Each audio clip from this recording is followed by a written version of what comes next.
От членовете на клуба на привържениците на Левски София Запад. Организацията е създадена през 1999 година и обединява така наречените крайни привърженици, известни в фенските среди като ултраси. Антон Калчев или Тони е на 33 години. По професия е застрахователен посредник, но от 20 години животът му е свързан с любимият отбор.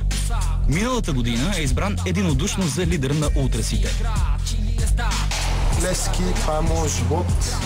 Сутрин ставам, вечер си лягам с мисълта за любимия отбор, защото това е нещо, за което заслужава да живееш.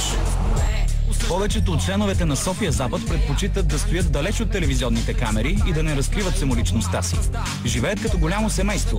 Дните им се въртят около проблемите на Левски. Имат и свой собствен бизнес с 2 магазина, в които предлагат сувенири и специални колекции от дрехи, характерни за членовете на София Запад. Викат ми, че сме губена, а те не знаят, че ние много обичаме губена. Аз не знам те, що се обиждат, като им казвам, че са прасета.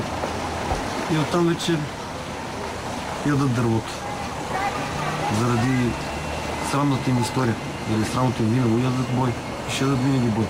Трудно ми е да разбера толкова силната привързаност към дадено нещо. Аз смятам за абсолютно всичко, не само и за отборите, че човек не трябва да бъде краен. Сега Кали ще разбере, че за тези момчета голямото дерби се е превърнало в събитие номер 1 в живота. Като играят Левски с Славия, или с Черноморец, или с Вихрен. В смисъл, същото ли ти е усещането, или повече се надъхваш и адреналина, когато играеш? Много на мач, то е ясно. Затова се казва вешното дерби, защото има по-специален заряд. Има специален заряд. Какво е усещането на стадиона? Не мога да ти го опиша усещането с всеки матч. Всеки матч е различно. Все едно, всеки матч ще има стадиона, все едно не е първо дерби. Трепериш. Като съвиш треска. Нощта преди дерби, тук да ти кажа, много малко хора спят. Вие наистина сте толкова запалени фенове. Горе-долу, това ни е живота вече. Аз този отбор е вашия живот. Да, не съм на 20 години и съм си избрал, това е моят път. За мен любовта и омразата са много силни чувства. Границата между тях е много малка.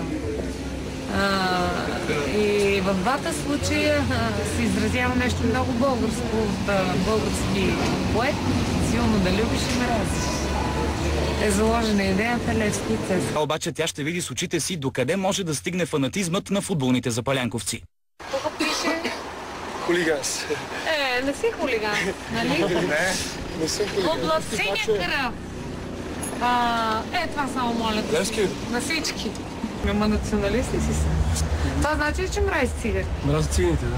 Верно. Много, да. Добре, ако някой цигани не пичи е голем фен на Левски, няма ли поне малко да го приемеш?